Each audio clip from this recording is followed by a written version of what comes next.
지극히 높은 주님의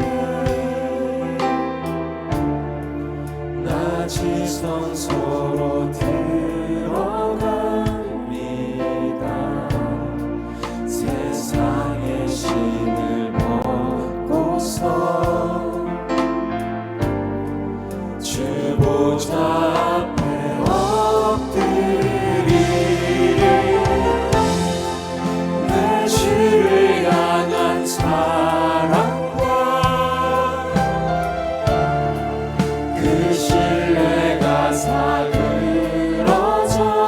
갈 때 하늘로부터 이곳에 장막이 덮이네.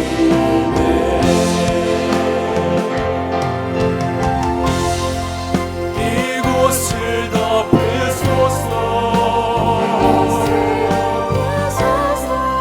이곳을 비추소서. 내 안에 무너졌던 모든 소망 다 회복하니.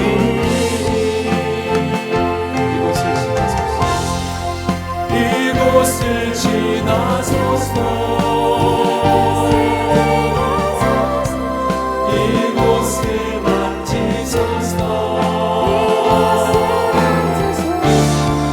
내 안에 죽어가는 모든 예배 다 살아나리라.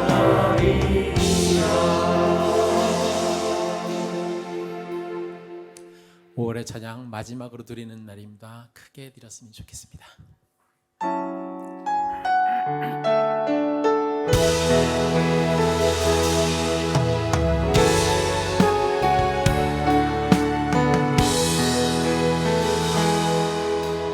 내 백성이 나를 떠나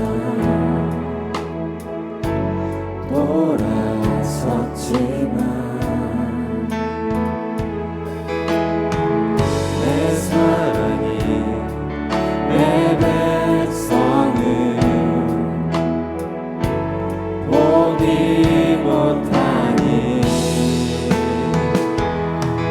내 모든 것 내어주고 나 그들을 얻으리라. 여호와께 돌아가자. 우린 돌아서도 그는 변치 않네. 여호와께 돌아가자. 우린 넘어져도 그 사랑 영원하네. 사랑은 오래 참고 자신을 내어주네.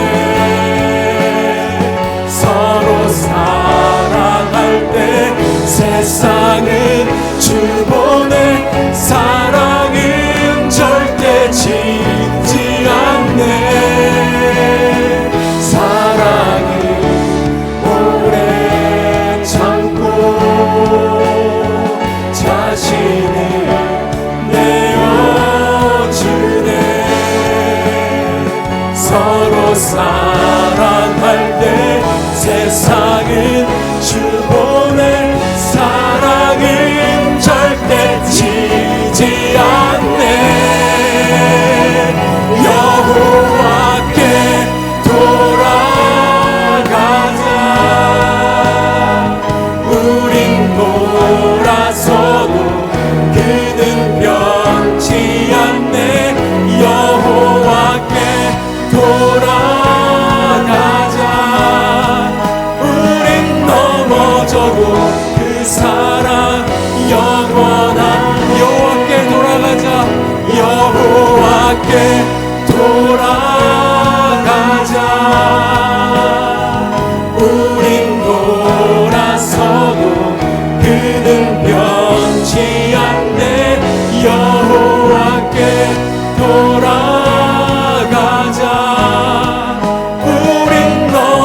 여전고 그 사랑 영원하네.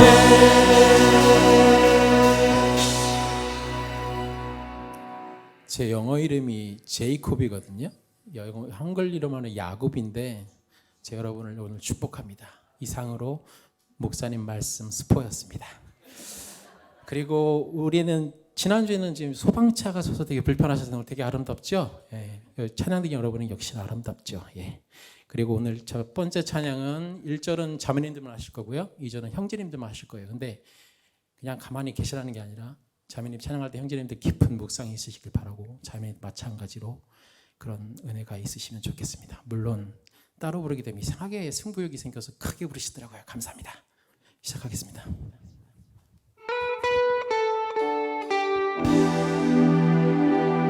다 같이 동성이 나게 좀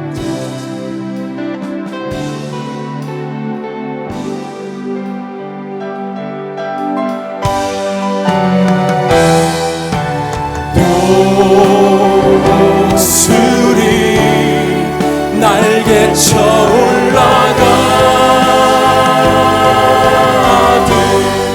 나 주님과 함께 일어나 거느리 주의 사랑 안에 한 번 더 독수리 날개쳐 올라가듯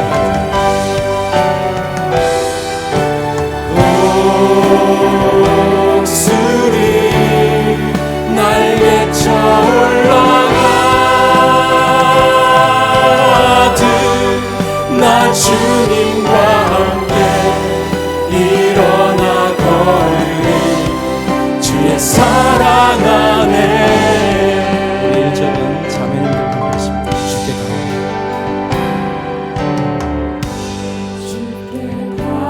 가오니 날 새롭게 하시고 주의 은혜를 부어주소서.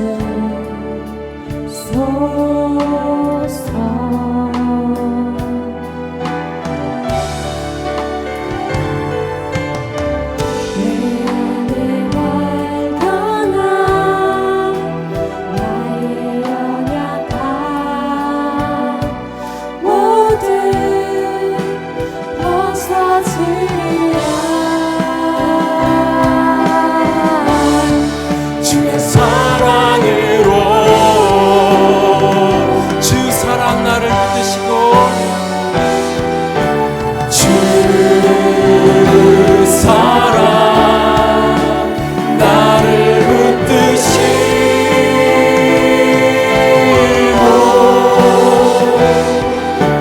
주 곁에 날 이끄소서.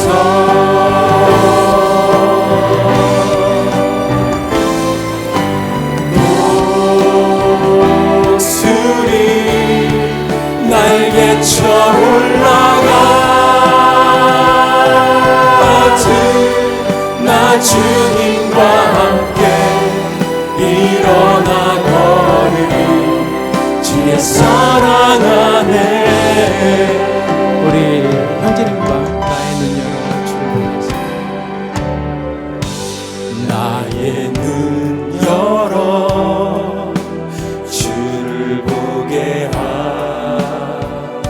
하시고 주의 사랑을 알게 하소서. 매일 나의 삶 매일 나의 삶에 주 뜻 이루어지도록 새롭게 하소서. 주의 사랑으로 아멘.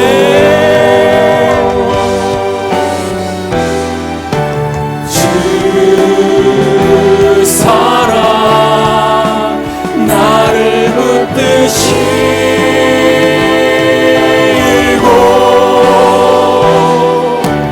주 곁에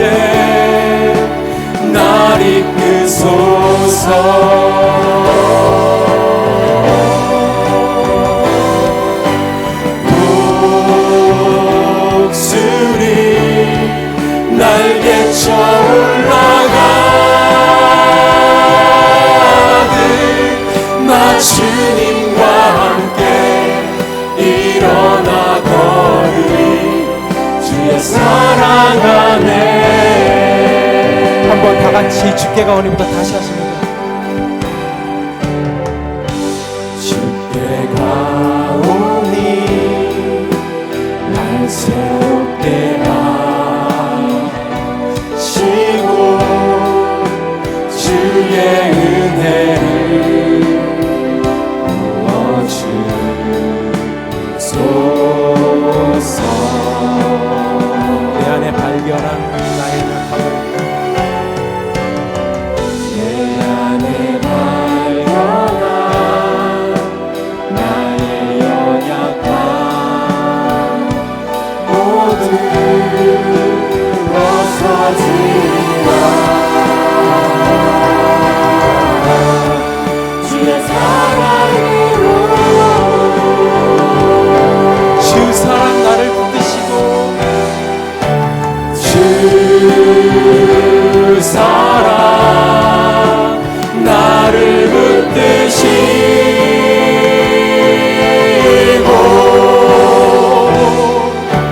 주 곁에 날 이끄소서.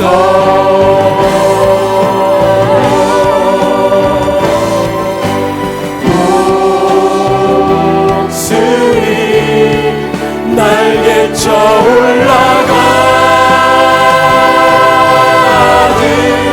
나 주님과 함께 일어나 걸으리. 주의 사랑 안에 주 사랑 나를 주 사랑 나를 붙드시고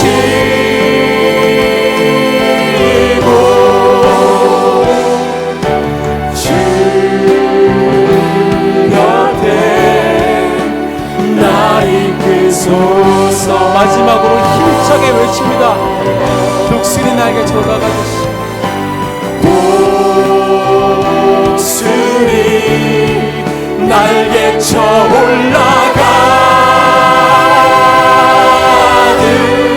나 주님과 함께 일어나 걸으리. 주의 사랑 안에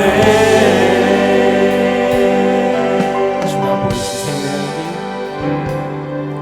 주가 보이신 생명의 길 나 주님과 함께 사랑만을 드리며 주님 앞에 나가리. 나의 의로움이 되신 주 그 이름 예수 나의 길이 되신 이름 예수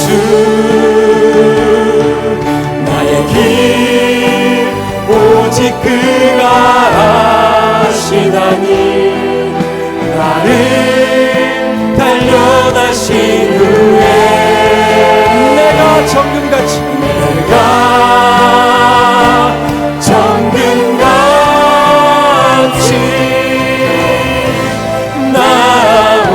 나오리라. 한 번 더 하시겠습니다. 주가 보이신 생명의 길 나 주님과 함께 사랑만을 드리며 주님 앞에 나가리. 나의 의로움이 되신 주 그 이름 예수 나의 길이 되신 이름 예수. 아멘. 나의 길 오직 그가 아시나니 나를 단련하신 후에 내가 정금같이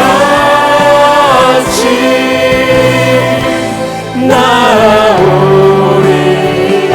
나의 길 오직 그가 하십니다. 나의 길 오직 그가 아시나니 나를 단련하신 후에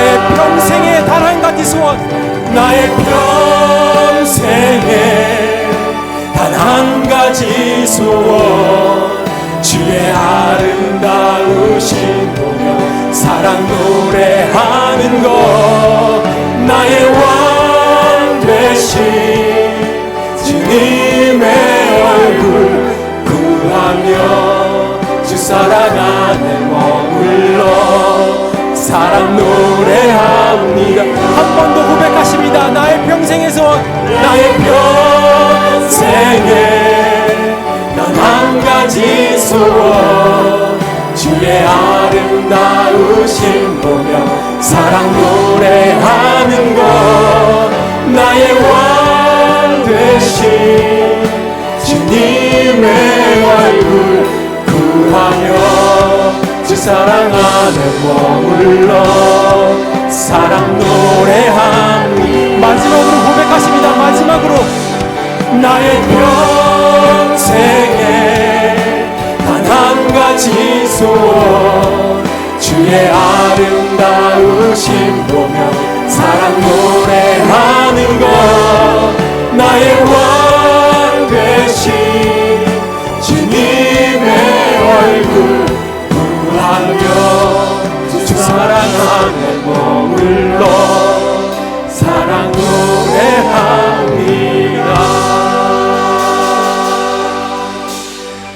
그렇습니다. 여러분, 우리 평생의 단 한 가지 소원은 바로 내 주 되신 예수님을, 내 주 되신 예수님의 아름다움을 구하고 저희가 찬양하는 것이라고 저희가 고백합니다. 이 시간 나의 왕 되신 예수님의 얼굴을 구하며 주 사랑 안에 붙들려 살게 해달라고 기도하겠습니다. 우리가 진정한 찬양과 진정한 예배를 드릴 수 있도록 어떤 의롭지 못한 생각 하나조차도 이 시간 틈타지 못하도록 기도하시고, 우리 이상배 목사님 말씀 전하실 때 저희가 일주일 살아가고 평생을 살아갈 수 있는 큰 은혜 받고 돌아갈 수 있는 예배 시간 될 수 있도록 이 시간 기도 드리시겠습니다.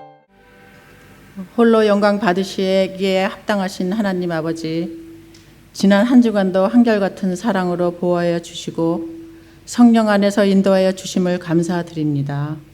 하나님의 풍성하신 사랑과 은혜 속에 살아온 저희들이 이 시간 하나님을 간절히 사모하는 심령으로 예배하오니 주님 홀로 찬송과 영광을 받아 주시옵소서. 주님, 저희들 지난 한 주간 세상살이에 주님의 자녀답지 못한 생각과 말과 행실이 있었음을 고백합니다. 저희들 긍휼히 여겨주시고 저희의 죄를 용서하여 주시옵소서. 오늘 귀한 주님의 날, 저희들을 주님 전으로 불러주신 우리 주님, 저희가 몸과 마음을 합쳐 주님께 신령과 진정으로 예배 드리게 하옵소서. 이 예배를 받아주시고 성령께서 이 가운데 임하셔서 넘치는 은혜와 사랑으로 우리의 심령을 충만하게 하여 주시옵소서. 주님, 우리가 살고 있는 이 호주에 새 정부가 들어섰습니다. 총리를 비롯하여 부총리와 여러 장관들이 취임했습니다. 대내외적으로 여러 가지 문제가 있는 이때에 이 나라의 새로운 위정자들을 모두 주님을 경외하고 주님 말씀 안에서 국민들을 위해 올바른 정치를 펼쳐 나갈 수 있도록 인도하여 주시옵소서.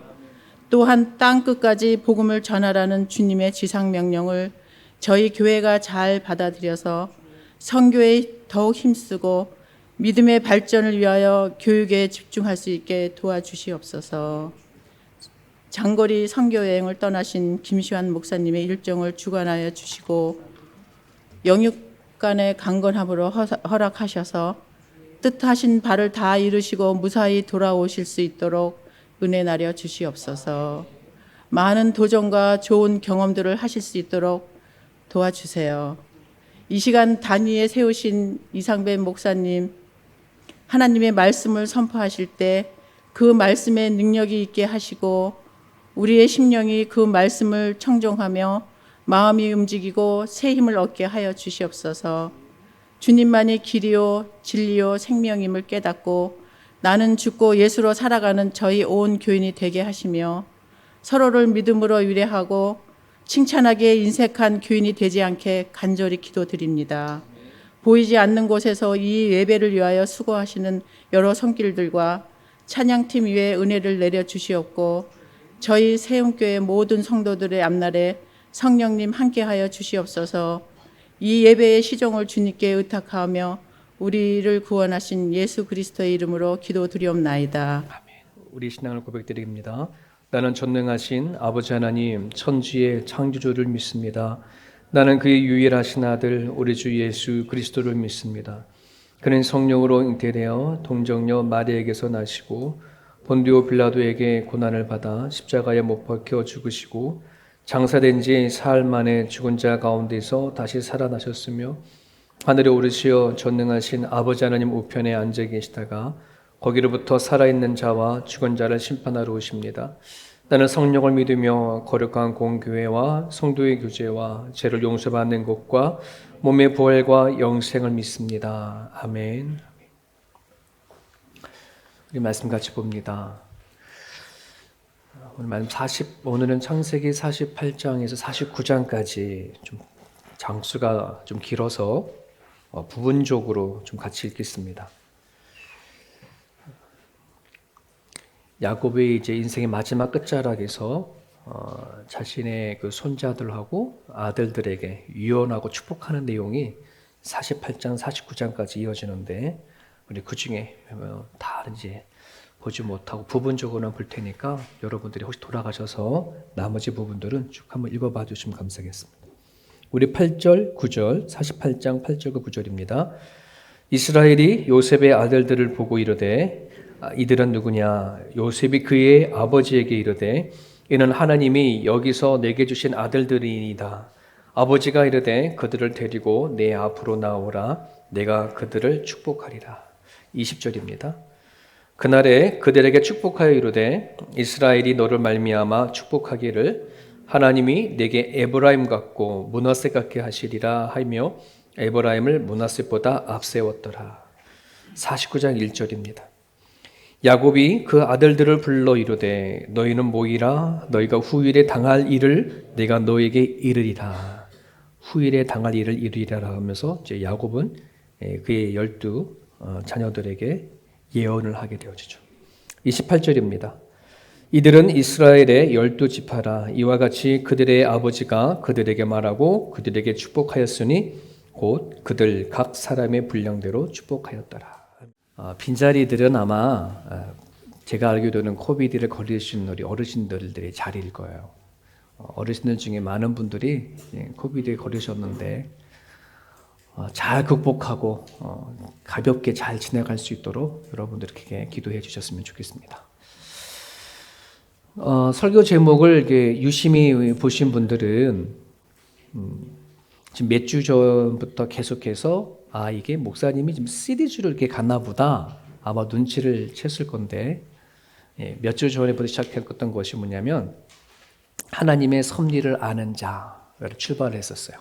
하나님의 섭리를 아는 자, 그리고 약속을 받은 자, 지난주에는 부름을 받은 자, 그리고 오늘은 축복의 부름을 받은 자, 축복을 받은 자, 이렇게 짧게는 말할 수 있는데요.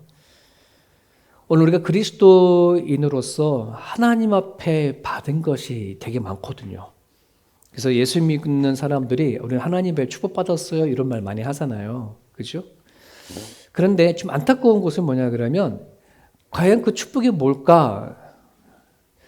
예를 들어서 믿지 아니하는 사람들한테 가가지고 나는 하나님을 믿으면서 많은 축복을 받았어 이렇게 얘기를 한다 그러면 과연 믿지 아니하는 사람들은 그 축복을 무엇이라고 생각할까라고 생각하면 우리가 흔히 생각하는 잘 되는 거, 잘 먹고 잘 살게 됐다는 거, 나름대로 그렇게 인식을 하게 되어지지.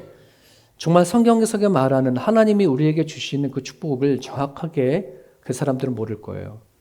근데 그야 물론 그 사람들이 하나님을 모르면 그럴 수 있다 치지만 그러면 당사자인 우리들, 하나님을 믿고 하나님을 통해서 받은 축복을 안다라고 하는 우리들은 과연 그 축복이 무엇인가 하는 부분들이에요. 여러분들은 누군가에게 그 축복이 무엇인지 좀 구체적으로 설명할 수 있을까요? 그 축복이 저와 여러분들 가운데 확실히 심어줄 수 있기를 간절히 바랍니다. 만약에 결혼하기 전 처녀와 총각이 여러분들에게 이렇게 질문을 한다면 여러분 결혼하면 좋아요? 결혼하신 분들, 누군가 여러분들에게 결혼하면 좋아요? 라고 질문하면 뭐라 말씀하시겠습니까? 일부 때는 요 앞에 있는 집사님이 좋아요 그랬거든요. 근데 남편은 가만히 있더라고. 결혼하면 좋습니까? 대답이 없네. 이게 좀 고민이네.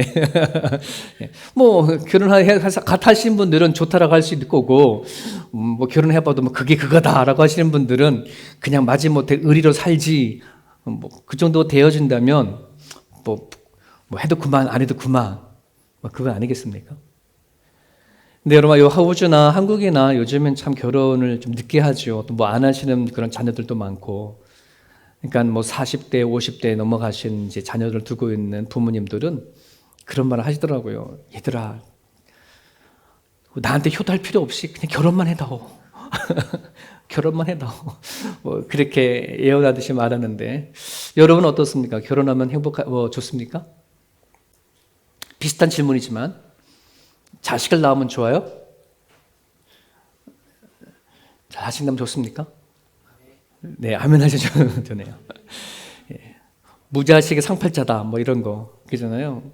뭐 자식을 낳는데 그 자식이 자꾸 말도 안 듣고 그냥 맨날 그냥 근심만 끼쳐주고 부모 속만 썩이면 어떻게 하는 거예요? 정말 저 자식이 복인가 할 그런 마음이 있지 않습니까?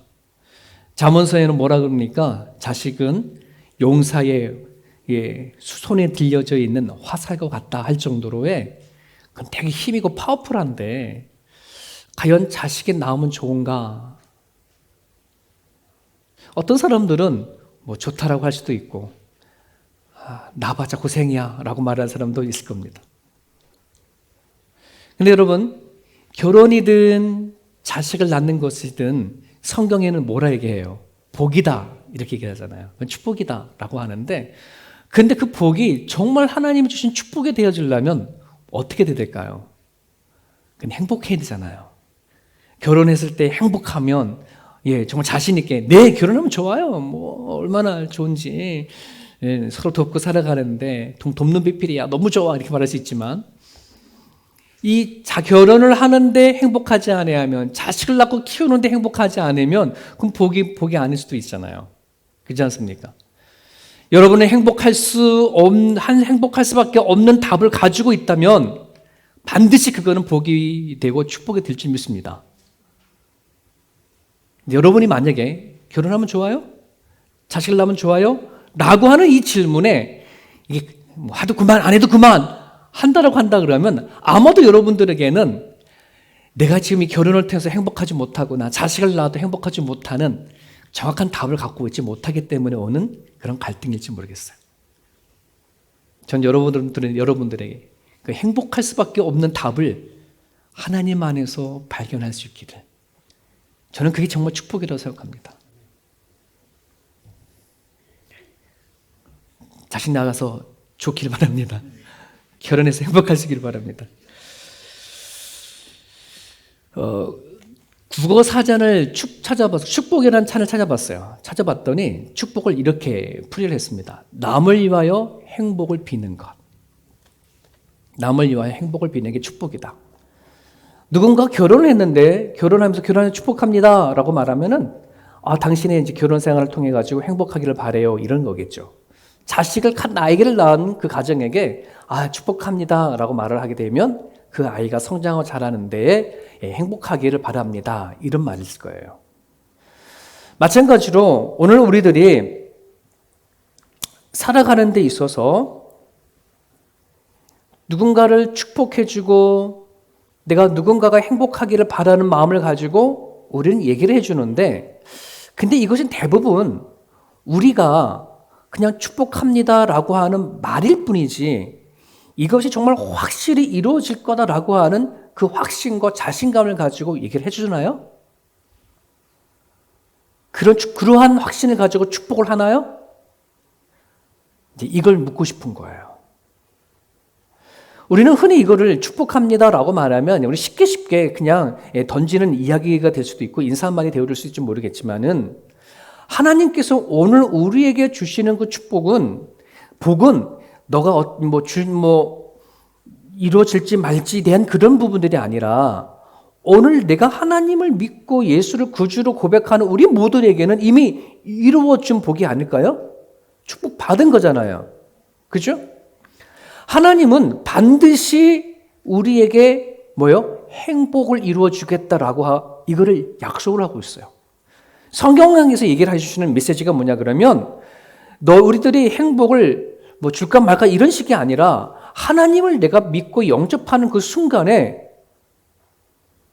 하나님은 반드시 그 행복을 이루게 하신다. 왜? 내가 만약 결혼을 한다 그러면 결혼에 대한 확실한 답을 줄 거고 자식을 낳으면 자식을 왜 낳는지에 대한 확실한 인생의 답을 하나님을 통해 주실 거다라고 한다는 부분이에요. 이게 성경에서 주는 메시지거든요. 누구나 결혼할 수 있고 누구나 자식을 낳을 수 있고 누구나 성공할 수 있고 누구나 출세를 할 수는 있을지 모르겠지만은 정말 그것을 통해서 행복할 수 있을까라고 하는 부분들에서는 퀘스천 마크잖아요. 다 결혼한다고 행복한 거 아니잖아요. 다 자식을 낳는다고 행복한 거 아니고 다 성공하고 출세한다고 행복한 거 아니잖아요. 예. 여러분 어떠십니까? 결혼하셨고 자식도 있고 또 호주까지 와가지고 여기까지 좀 살면 성공도 하셨고 여러분 행복하시나요? 조용하시네요. 하나님 안에서 그 행복을 반드시 주신다. 하나님 안에 꼭 찾기를 바랍니다. 여러분 축하와 축복이라는 말 비슷한 말이죠. 근데 저기에는 좀 다른 차이가 있습니다. 여러분 축하합니다라고 말했을 때 김병건 집사님 축하합니다라고 말했을 때는 아마 김병건 집사님에게 뭔가 일어났을 때의 축하합니다 인사죠. 생일을 맞이했거나 아니면 회사에서 진급을 하셨거나 이제는 더 올라갈 데가 없대요. 우리 집사님 같은 경우에는 사장이 되기를 축하합니다. 이런 축하합니다라고 말했을 때에는 그런 거거든요. 뭔가 그 사람이 이루어진 것에 대한 축하를 해주는 거죠. 그죠? 그리고 그 사람 축하할 때에 나는 이 집사님에 대해서 제가 뭔가 한 건 하나도 없어. 그냥 본인이 한 것에 대한 나는 뭐 하는 거야? 기쁨으로 폭죽 터뜨려지는 일만 할 수 있는 거죠. 하지만 축복이라고 한다는 달라요. 이혜진 집사님 축복합니다 라고 말했을 때는 그냥 이건 축하합니다라는 말이 그냥 단순히 말로 던지는 얘기가 아니라 이혜진 집사님이 살아왔던 과거, 지금 살아가고 있는 인생, 앞으로 살아갈 그 인생에 대해서 정말 마음을 다하고 뜻을 다해서 폭죽을 터뜨려지는 것이 축복합니다라고 하는 말에 담겨져 있어요. 즉 내가 이혜진 집사님이 과거나 지금이나 앞으로 살아가는 데 있어서 내가 그거를 빌어줄게요. 내가 마음을 다해줄게요. 네, 이것이 뭐냐면 축복합니다라고 하는 말이에요. 그렇기 때문에 축하합니다라고 말했을 때는 그 상대방이 가지고 있던 이루어지는 어떤 것에 객관적인 입장에서는 그냥 별도로 그냥 갈지 모르겠지만 축복합니다라고 했을 때에는 이건 객관적인 문제가 아니라 주관적인 문제로 들어가는 거예요. 네. 이걸 조금 설명하고 원하면 찬양 중에 이런 찬양이 있어요. 주의 손에 나의 손을 포개고 주의 발에 나의 발을 포개요. 나는 주와 함께 죽고 나는 주와 함께 살리라 라고 한 찬양이 있죠. 여러분 주의 손에 내 손을 포개고 주의 발에 나를 발을 포갠다. 이 말은 내가 죽고 주와 함께 죽고 주와 함께 산다는 거 이게 축복이라는 거거든요. 예수님께서 하나님께서 오늘 우리에게 다가와가지고서 주시는 복은 그냥 너가 잘 먹어 잘 살게 해줄게 라고 하는 그냥 던지고 말아버리는 것이 아니라 내가 너의 인생에 박수를 쳐줄게 라고 하는 단순한 그런 말이 아니라 하나님이 우리 가운데 오셔서 내 인생에 내 삶에 같이 손을 포개고 발을 포개서 같이 살겠다는 뜻이고 나 또한 축복을 받았다고 한다는 그 말은 내가 주님과 함께 죽고 내가 주와 함께 살아가는 이 얘기를 한다는 얘기예요. 이해되셨습니까? 좀 감이 오셨습니까? 내가 누군가를 축복할 때에 그런 마음을 가지고 축복하는 거예요. 그래서 축하합니다라고 하는 아주 차원이 달라요. 우리 그리스도인들이 하나님을 통해서 축복을 제대로 받고 그것을 깨달아 알아야 진짜 누군가에게 축복해 줄 수 있어요. 아니면 그 축복은 그냥 쉽게 던지고 말아버리는 이야기밖에 되지가 않아요. 어떤 축하 카드에 적혀 있는 God bless you라고 하는 글씨밖에 되지가 않고, 재채기했을 때 한번 던져주는 God bless you라고 하는 그런 말밖에 되지가 않아. 우리는 교회 안에서 축복이라는 말 되게 많이 쓰고 하는데, 여러분, 그 축복을 제대로 우리가 하기 위해서는 내가 하나님부터 받은 축복이 뭔지, 하나님이 나와 함께 살고 나와 함께 살아가는 삶 속에서 무엇을 어떻게 하셨는지에 대한 정확한 구체적인 그 경험과 그 삶이 있지 아니하면 축복할 수 없어요. 왜 우리가 내 남편에게, 내 아내에게, 내 사랑하는 자녀들에게 그렇게 우리는 손을 얹어놓고 축복하며 기도하지 못하는지 아세요? 내가 받은 축복을 모르기 때문에 그래요. 내가 하나님이 받은 그 축복을 누리면 이걸 어떻게 주고, 내 남편에게 주고 싶지. 사랑하는 내 남편에게 먼저 주고, 내 남편, 내 아내도 받기를 원하는 거고, 내 자식도 받기를 원하는데, 내가 하나님이 받은 축복의 구체적인 뭔지 모르니까 이 기도가 안 돼요, 여러분.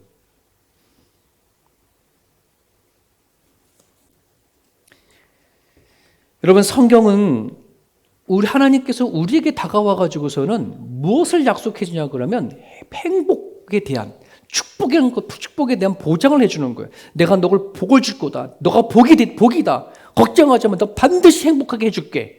이게 바로 하나님께서 아브라함을 불렀을 때부터 약속하셨던 부분이거든요. 내가 너로 큰 민족을 이루고 너에게 복을 주어 내 이름을 창대케 하리니 너는 복이 될지라. 너는 축복하는 자에게 내가 복을 내리고 너를 저주하는 자에게 내가 저주하리니 땅의 모든 족속이 너로 말미암아 복을 얻을 것이라 하신지라. 하나님이 아브라함을 불러놓고 뭐냐 그러면 왜? 보장한 거예요. 너의 앞길은 너가 이제는 내가 담당해 줄게. 너는 복이야. 복의 사람이야. 멋지잖아요. 여러분, 아브라함을 받은 그 부름이 아브라함만 받은 게 아니라 오늘 우리도 받았잖아요. 믿으시면 아멘. 하나님 우리 다 부르셨잖아요. 믿음을 주셨잖아요. 여러분들은 아브라함이 하나님을 아버지라 부르듯이 여러분들도 하나님 앞에 아버지라 부르지 않습니까? 기도할 때 하나님 아버지라고 기도하지 않습니까? 그죠? 그러면 하나님이 받았던 그 약속, 내가 하나님을 아버지라 부르는 그 순간부터 내 살아간 삶의 행복은 과거나 지금이나 앞으로 살아갈 모든 인생에 대한 그 보장이 되어준 거예요. 여러분들이 여기에서 보험을 들 때에 돈 내고 보험 들면은 그 보험 안에 다 뭐가 돼 있어요? 보장이 돼 있잖아요. 너 병원에 몇 번 가가지고서는 이 치료하는데 얼마, 내 물리치료하는데 뭐 얼마 해라, 뭐 다 이렇게 나와 있잖아요. 그럼 나는 그걸 가지고 뭐 하면 돼요? 그 보험 그 카드 갖고 가져가가지고 뭐 하면 돼요? 왜? 치료받고 회복하면 되어지는데. 하나님이 우리에게 다가와서 주신 그 복은 이렇게 이루어진 사실이란 말이죠.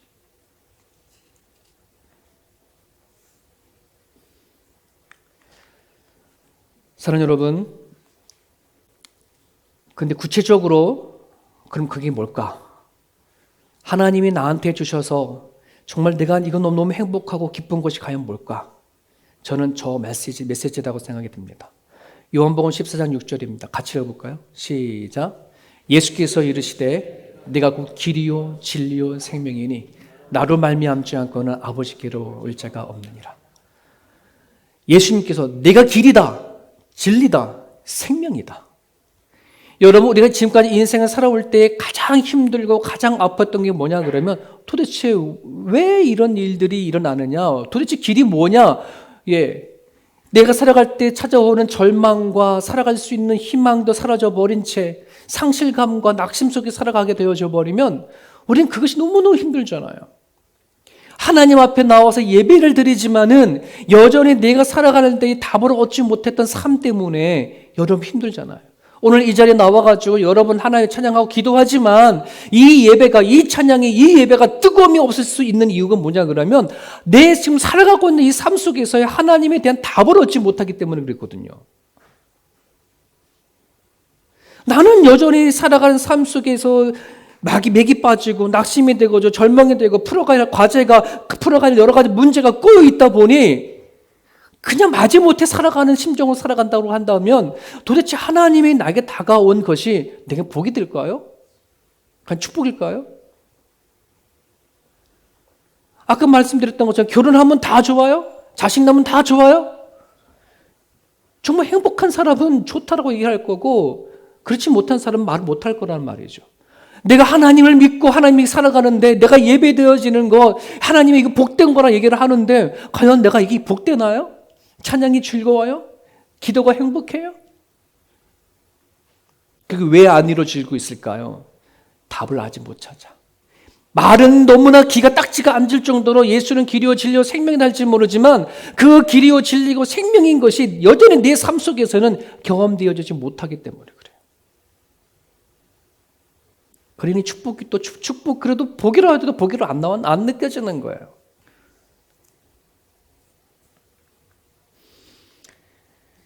여러분이 누군가를 축복하거나 또 우리가 축복의 통로라고 말을 할 때에 반드시 내가 하나님으로부터 삶의 답을 얻었을 때 예수님 때문에 나는 행복합니다 라고 하는 이것이 내가 느껴질 때에 비로소 내가 누군가를 축복할 자격이 있어요. 내가 누군가를 위해서 축복을 빌어주고 기도할 자격이 있어.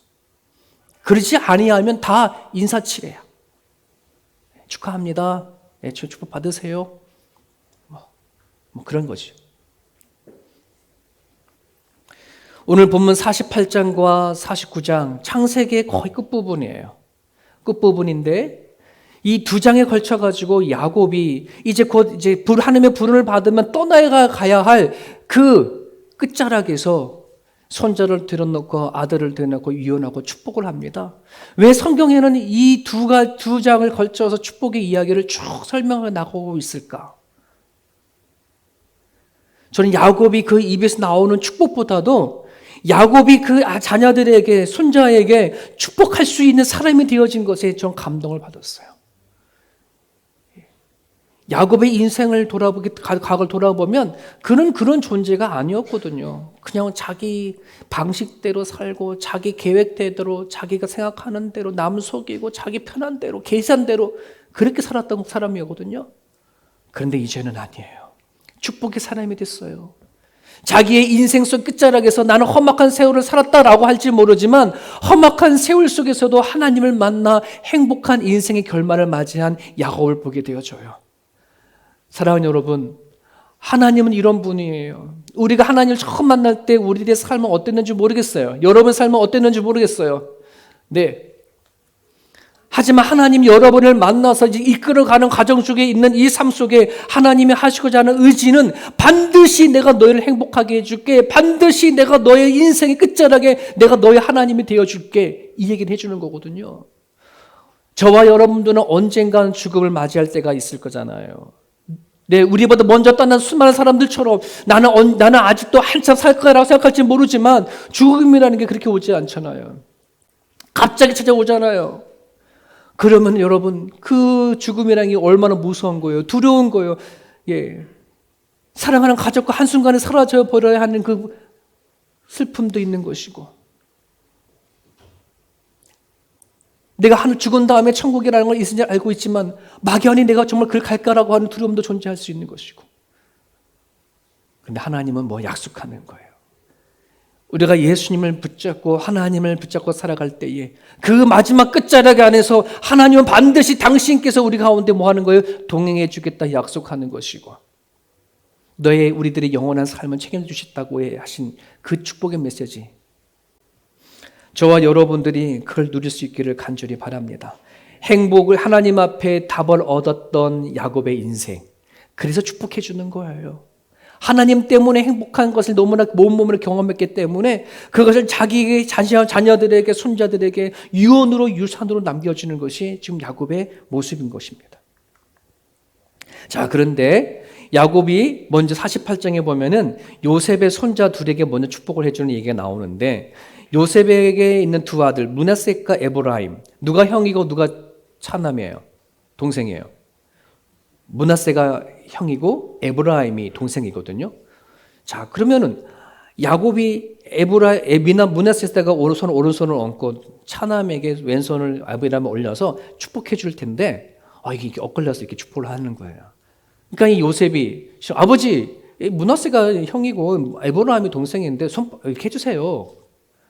그때 야곱이 내가 앞이 안 보여서 그렇다라고 하지 않았죠. 안다 이렇게 했어. 내가 안다. 내 마음이다. 예. 뭐 축복한 사람 마음이지 뭐. 그렇지 않습니까? 예. 어쩌면 야곱도 자기가 차남이었지만 하나님 앞에 복을 받는 거는 장자꼴을 받았잖아. 아마 그런 마음에서 서로 엇갈렸을 거예요. 여러분, 우리가 살아가는 가정사나 우리가 살아가는 세상의 모든 흐름과 이치와 원리들은 먼저 태어난 사람이 장자고 나중에 태어난 사람이 장자예요. 참 억울하게도 그렇지 않습니까? 그래서 그가 먼저 장자에게는 더 많은 재산도 주고 더 많은 것도 주고 권한도 주고 하지만 여러분, 하나님이 주시는 축복에는요, 우리 세상 속에 갖고 있는 원리의 원칙대로 가지가 않아요. 세상의 방식은 상 아래의 그런 질서일지 모르지만 하나님 안에서는 뭐예요? 다 똑같아요. 높고 낮은 자가 없어요. 부하고 가난한 자가 없어요. 똑똑하고 못 배운 사람이 없어요. 하나님의 축복 안에는 모든 사람들이 다 동일해요. 믿으십니까? 여러분, 교회 안에가 하나님의 나라가 되어진다 그러면 이 그게 확 깨져버려야지 되어져요. 근데 언젠가 우리 교회 안에서는요, 상하 개념이 나와 있습니다. 여러분이 집에 가 자녀들에게 물어보세요. 교회 안에 제일 높은 사람이 누구야? 라고 하면 아마 이사명 목사가 그럴걸요. 그건 제가 잘못 가르칠 수도 있는 거예요. 아마 자기들을 그냥 아빠는 집사님 언제까지 집사야? 장로 언제 돼? 엄마는 권사는 언제 돼? 여러분, 우리는 다니다가 집사가 되고 권사가 되고 장로가 되고 뭐 그 되어지면 올라갈 데가 없으면 이제 거기 힘주고 살아가나요? 우리 교회는 자율과 질서 6가지 중심 가치 중에 자율과 질서가 있어요. 그게 뭐예요? 같은 걸 보자는 거예요. 같은 걸 보는 거예요. 똑같은 거예요, 여러분. 하나님 안에 주시는 축복은요, 누가 먼저 태어났다, 누가 나중되었다가 아니라 나중된 자가 먼저 되어줄 수 있는 것이 하나님이 주시는 축복입니다. 하나님부터 오는 축복은 나중된 자가 먼저 되듯이 차자가 장자가 될 수 있고 장자가 차자가 될 수가 있어요. 그렇습니까? 누구든지 예수 그리스도를 부르는 자마다 누구든지 예수님을 이름을 믿는 사람마다 구원을 얻듯이 누구든지 하나님을 축복을 구하고 누구든지 하나님 앞에 나가는 사람은 하나님이 반드시 주시는 것. 이것이 지금 야곱이 그의 손자들에게 축복하는 모습 안에 담겨져 있어요.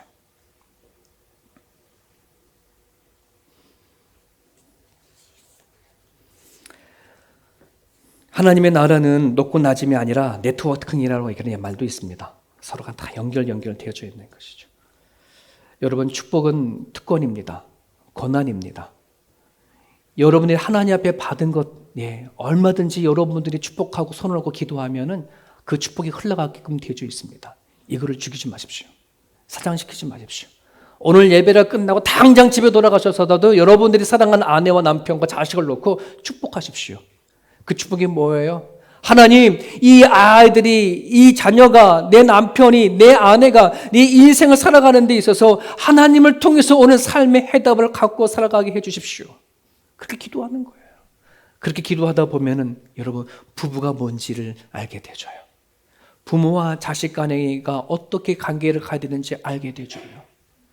내가 교회와 세상을 대할 때 어떻게 대하고 살아가야 되어지는지 성령 하나님은 오셔서 알려주시고 깨닫게 해주시는 거예요. 성령 하나님은 지금 이 공기와 바람처럼 이 세상에 가득 차 있어서 하나님을 예수 그리스도 이름으로 기도하기만 하면 성령 하나님은 기도하는 그 자리에 알려주시고 깨닫게 해주시는데 우리는 그것을 자꾸 경험하지 못하고 살아가요.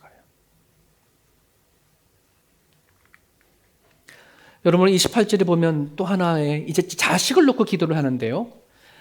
손자에게 기도하고 난 다음에 야곱의 아들들을 다 모아놓고 한 사람 기도를 합니다. 근데 그 유언을 하게 되어지고 또 앞으로 일어날 것과 함께 축복을 해주는데 거기 노란 글씨를 보면 뭐라 했잖아요. 그들에게 축복하였으니 곧 그들 각 사람의 분량대로 축복하였더라. 분량. 자식들의 믿음의 분량대로. 여러분, 야곱이 12자식들이 어떻게 자라왔고 무슨 행동을 했고 어떤 마음을 갖고 살아왔는지 알아요, 몰라요? 알지. 아니까 그들이 갖고 있는 믿음과 생각의 분량대로 뭐 하는 거예요? 축복해 주는데 기도해 주는데 여러분이 유다와 요셉의 기도를 그 해주는 거 보면 진짜 풍성해져요.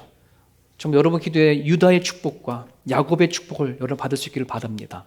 자, 그런데 그 루벤이나 스불론이나 그 사람 그 자녀를 보게 되면 도대체 이게 축복인지 저주인지 할 정도로의 정말 자식을 놓고 기도해 주는 거가 영 깨름직하거든요. 근데 성경은 이렇게 얘기를 합니다. 그 사람의 분량대로 축복한다고 했다는 거. 이게 하나님께서 우리에게 축복하는 것과 똑같은 거예요. 우리들이 각각의 믿음의 분량대로 하나님은 축복하셔요. 편협적이지 않아요. 하나님 왜 나한테는 그 주님이 주신 축복을 주지 않습니까? 내가 갖고 있는 믿음이 하나님은 아시기 때문에 그래요. 여러분 부부 가운데 아무리 부부라 하더라도 내 남편, 내 아내의 믿음을 내가 몰라요, 여러분. 하나님은 알아요. 나보다 나를 더 잘 아시는 하나님이 진짜 내 안에 믿음이 있냐 없냐를 하나님은 너무 잘 알아. 세움께 여러분들이 부탁합니다. 사람한테 여러분 믿음을 드러내지 마세요. 믿음이 있다고 자랑도 하지 마시고 하나님이 알아요. 하나님 앞에 내 믿음을 증명해 보여야 돼요.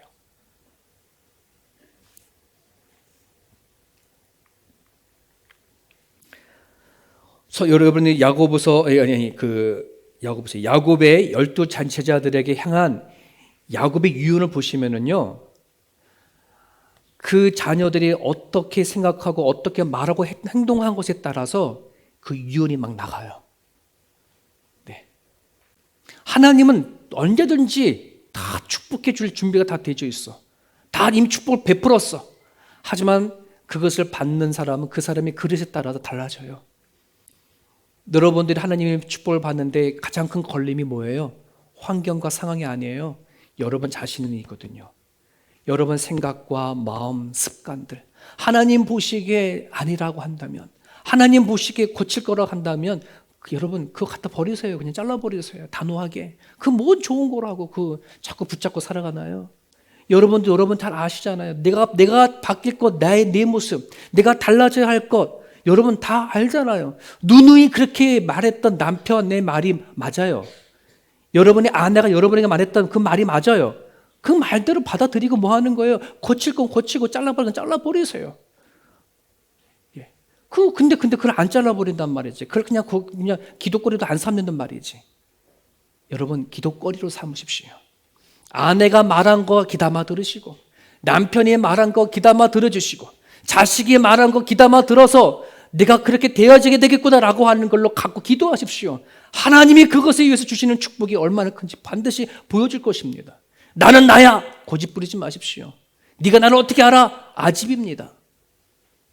우리는 서로 가족 안에서도 네가 나를 어떻게 알아? 이렇게 얘기를 하지 않습니까? 사랑하는 여러분, 내가 모르는 거 내 남편, 내 아내가 더 잘합니다.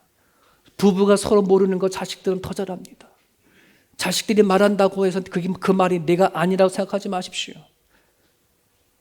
받아들일 수 있는 거, 하나님 안에 고칠 수 있을 때 축복은 여러분 가운데 임하는 거예요. 믿음의 분량대로, 고치려고 하는 분량대로 하나님이 주시는 그것을 경험할 수 있어야, 그러고 나는 축복합니다. 축복할 수 있어요.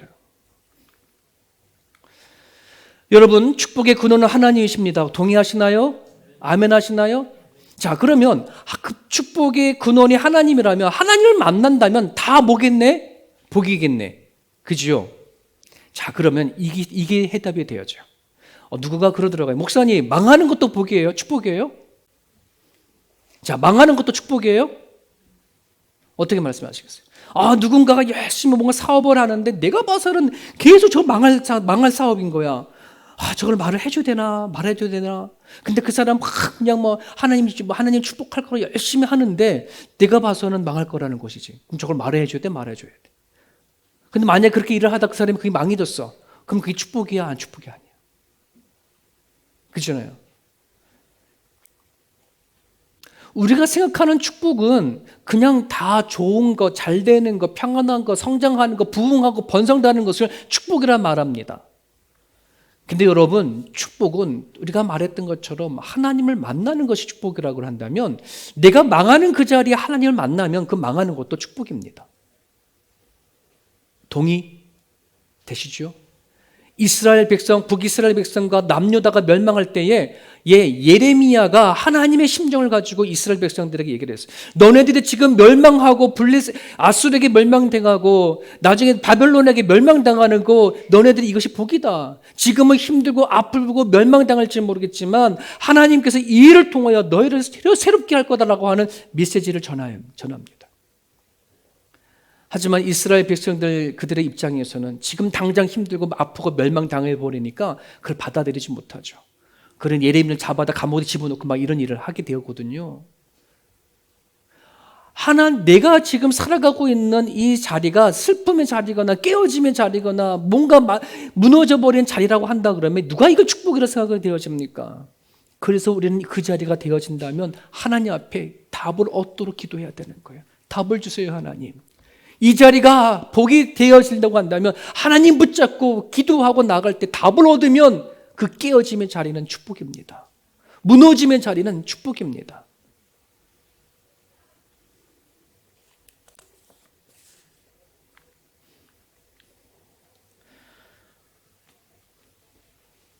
오늘 저는 여러분들이나 지금까지 오는 가정 가운데 생각했던 축복이라는 것이 세상 사람들이 말하는 그런 것이었다면 생각을 좀 바꿨으면 좋겠어요. 저도 자라오면서 가졌던 깨어짐의 자리가 있고 슬픔의 자리가 있어서 사람들 앞에 서는 것이 부끄러웠고 말도 더듬고 자신감도 없고 열등감에 빠져서 도대체 내가 왜 이렇게 되었을까? 25살 때에 하나님의 부름을 받았지만 축복의 사람이라고 내가 너를 선택했다. 너 내 길을 가라라고 부름을 받았지만 내가 내 자신을 바라보니 전혀 나는 그 길을 걸어갈 수 있는 그런 존재가 되지 못했던 거예요. 하나님 앞에 가지고 나가서 엎드려 기도했어. 하나님, 왜 내가 이런 사람이 되어졌을까요? 나한테는 왜 이런 용기가 없을까요? 나한테는 왜 이런 존재가 되지 않았을까요? 라고 하나님 앞에 기도했어요. 한참 기도하다 보니 제가 어렸을 때에 어머니 죄송합니다. 오늘 가실 분인데 이런 말씀을 드려서 아버지가 어머님과의 싸움을 이뤄드는데 제가 어머니 아버지 싸우는 자리에 제가 가가지고서 막 말렸어요. 초등학교 2학년이니까 3학년 잘 기억나지 않아요. 근데 아버지가 저에게 뺨을 탁 말리는 저를 향해 따기를 때렸네요. 그 따기를 맞았던 그 순간 지금도 그림을 그리려면 생생하게 다 그릴 수 있는데 기도하는데 그게 떠올라요. 그 장면이 떠올라요. 하나님은 알려주시는 거예요. 지금 내가 왜 이런 상태에 이런 습관과 이런 상태에 자신감도 없고 열등감에 빠져서 남 앞에 서는 것 자체가 연약한지를 여기서부터 시작되어진 것을 깨닫게 해주시는 거예요. 하나님 앞에 엉엉 울었어요. 그랬었구나. 그런데 이게 회복이 되어지려면 아버지가 저한테 와서 아버지 미안하다 상배야 잘못했다 이 얘기를 해주면 내가 풀릴 것 같은데 이미 제 아버지는 그 당시에는 돌아가셨어요. 올 사람 누가 나한테 아버지가 저한테 와서 해결해 줄 사람이 없지. 예수님이 다가오셨어요. 예수님이 하시는 말씀, 내가 그 자리에 있었다. 내가 안다 상배야. 네가 아버지가 죽어서 내가 못한다고 네가 원한다면 예수님이 뭐 하겠다는 거예요? 무릎을 꿇고 미안하다 해주겠다는 거예요. 죄송하다 해주겠다는 거예요. 그런데요, 나중에 알고 보니 이미 예수님께서 하신 거였었어요. 십자가 못 박혀 돌아가시길 때까지 받았던 그 모열감과 그 상처와 그 수치와 그 부끄러움과 죽으심을 통하셔서 이미 저한테 그걸 다 해주셨던 거예요. 그거를 깨닫고 나서는 얼마나 우르는지 몰라요. 이때는요, 그때 너무 기뻐서 감사한 거예요. 그걸 알게 해주셨고 깨닫게 해주신 것에 대한 회복이 얼마나 감사한지. 그 사실을 깨닫고 하나님께 기도를 했더니요, 하나씩 달라지기 시작해요. 사람 앞에 서는 것이 나도 모르게 조금씩 담대해지기 시작을 해요. 말을 더듬고 했던 것들이 조금씩 가라앉기 시작을 해요. 사랑하는 여러분, 하나님이 우리에게는 끝도 없는 축복을 내주시고 하나님은 끝도 없이 우리를 만져주시고 회복하기를 원하시기는 하나님의 축복이 이를 가운데 있는데 우리는 내가 받은 상처와 아픔 때문에 자꾸 하나님을 거부해가는 것들이 얼마나 많은지 몰라요. 내가 가지고 있는 생각, 아픔들, 습관들 하나님 앞에 가지고 엎드려 회복해달라고. 그게 치료가 되고 회복이 되어지면 진짜 나한테는 축복이 무엇인지 알게 되어지고 그것을 경험한 사람들은 기꺼이 누군가를 향해서 축복할 수 있어요. 보이거든. 이 사람이 무엇 때문에 회복되어지기 보이면 축복해 주거든요. 우리 세움교회가 그러한 축복이 일을 서로 해줬으면 좋겠습니다. 그냥 축하합니다, 축복합니다 던져버리는 말이 아닌 진짜 그 사람의 아픔을 보고 상처를 보고 축복해 줄 수 있는 그런 우리 소형께 되기를 원합니다.